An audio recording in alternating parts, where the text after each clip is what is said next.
people, welcome back to my YouTube channel. My name is Mary Odedele. I am a lawyer and a real estate consultant. And on this YouTube channel, I share videos on legal matters, general life matters, and real estate. Please subscribe to this YouTube channel. You don't want to miss out on good content, educative content. Please do well to subscribe. Okay, I started a series about a couple of weeks ago on grants for divorce in Nigeria. And this is another. I'll be sharing two other grants in this video. By the way, if you're watching my video for the very first time, welcome. I do appreciate you. Please do want to subscribe to this YouTube channel. And if you find this video interesting or educative, do not forget to like and share. In this video, I'll be sharing two other grants for divorce in Nigeria. In the previous videos, I mentioned about willful and persistent refusal to consummate the marriage. I talked about desertion and also when the parties has lived apart for a continuous period of not less than 2 years. Those grants are actually valid for you to file for divorce in Nigeria. So in this video, I'll be talking about adultery and one other grant. So when we talk about adultery, basically what comes to mind is that when your partner, your lawful partner, is caught or is actually having sexual relationship with someone out there, with a third party. Yes, and that is what it means. But it is not as been said. You need to actually prove certain things before the court can grant you divorce based on adultery. I'll be explaining certain points that are very, very important for you to prove if you want the court to grant you divorce based on adultery. Let's dive into it, and please make sure you watch this video till the end.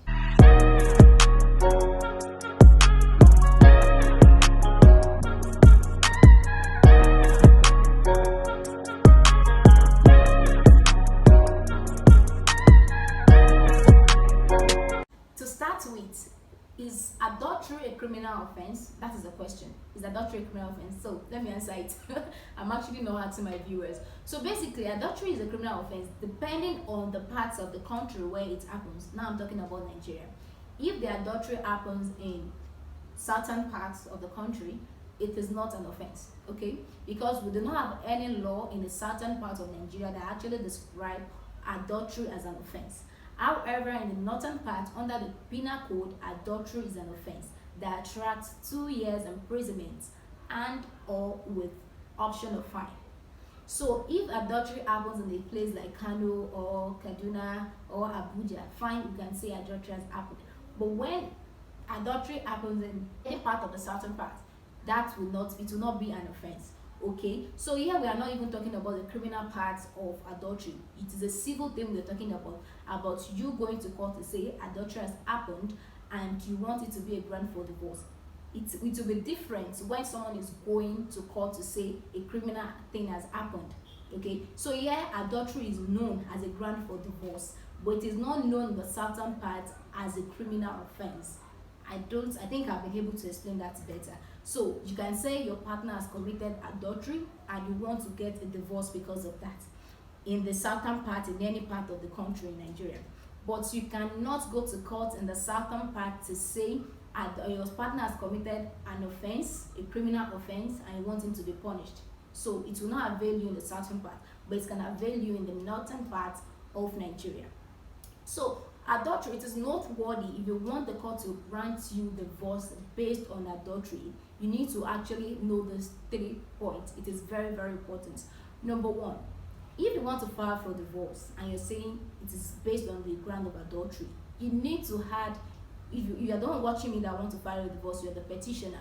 So your partner who has committed adultery will be the respondent.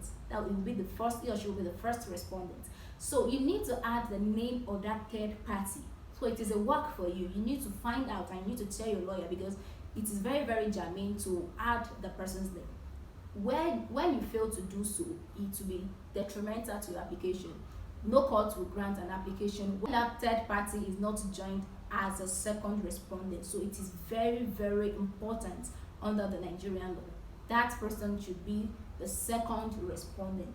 Okay, so it is a work for you to find out the name of the person. It is not compulsory you know the full names. If you know just the first name, it is okay, you're good to go. Okay, so it's just important for you to add that name.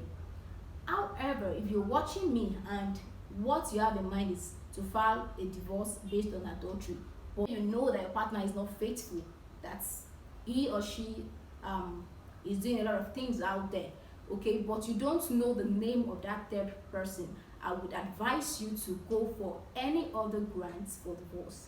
I mentioned earlier that we have 8 grants, so it is not important for you to prove all the 8 grants. Just 1 or 2 of those grants, you are good to go. So if you're in a situation whereby you don't know the name of that lady or that man that your partner is committing adultery with, all you need to do is to come under any of the other grants. So it is not compulsory for you to come under adultery. So if you don't know the name of that third person, definitely your lawyer will file your application for divorce under any other grants, any other the remaining of the 7 grants, okay. Your lawyer will check the one that it is best if you don't know the name of that third party, because you cannot file an application without the name of the third party. So that being said, the second thing that you need to know is that you need to prove that act of sexual intercourse happening between your partner and the third party. Yes, I know this will be difficult to prove, because definitely they would not do that kind of a thing where you can actually see them, okay, but the court can actually infer from certain circumstances. For example, if your partner admits to the commission of that adultery, okay, you don't need further proof because he or she has already admitted. So that is enough for the court to actually grant your application for divorce based on adultery. Another situation is if you're a man and you conducted paternity test on your children and you find out probably all the children or one of the children is not yours. That is enough for the court to infer that your partner has been committing adultery since you did not father the child.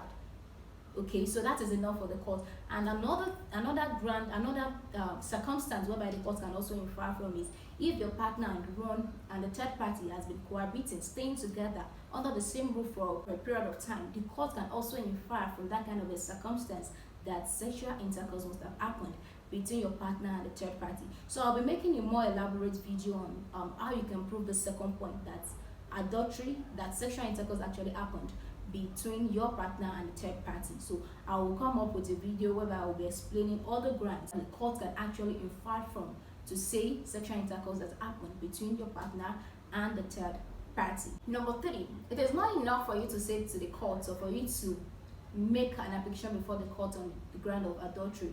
You can't just leave it there that sexual intercourse has happened and all that. You also need to prove to the court that you find it intolerable. That is, you cannot cope. You cannot cope with the act, even if it's once. It is not necessary that it is something that is very, very persistent. If it's once, you need to prove it to the court that you find it intolerable and you're yet to condone that act.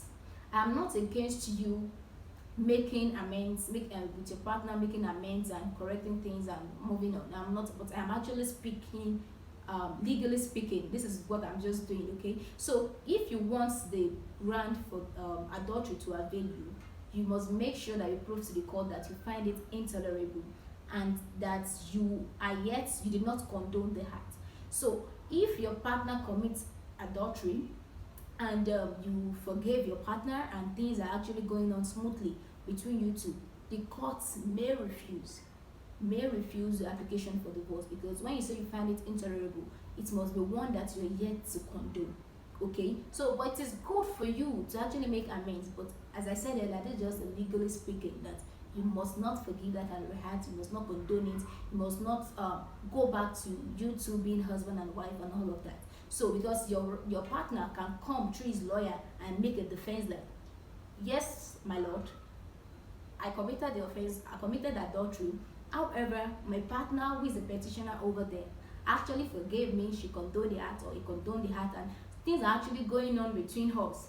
Okay, so that can be a good defense, and the court on that basis may refuse application for divorce. So it is important for you to prove to the court that you find it intolerable and you're here to condone that act. Your lawyer makes an application to the court for damages. The court may award damages to you based on the odds to your feelings and the family life. Yes, the court can always put all of that into consideration and grant you damages. So that is all about adultery as a grant for divorce. If you have any question, drop it in the comment section. So the 5th grant, that the respondent has behaved in such a way that the petitioner cannot be reasonably expected to live with the respondent.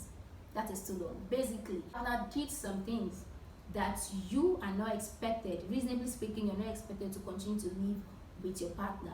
For example, domestic violence, he turning you to a punching bag, or excessive drinking, or bestiality. When you find your partner sleeping with an animal, those are good grounds that you can actually come under to say you are not expected, reasonably expected, to continue to live with a respondent. So a couple of things can actually come under this. Then I think a perfect one is domestic violence. So if your husband is beating you day in, day out, and you don't really know what to do, and you can't even come under adultery, or you can't come under desertion, or that you guys are living apart, so you can always come under this ground that he has done these things, and no one, a reasonable man says, reasonably speaking, no one can expect you to continue to live with him.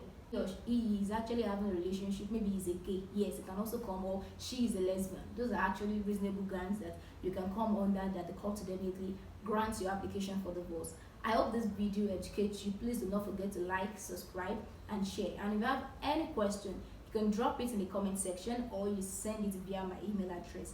My email address will be in the description box. Thank you so much for watching, and see you in another video.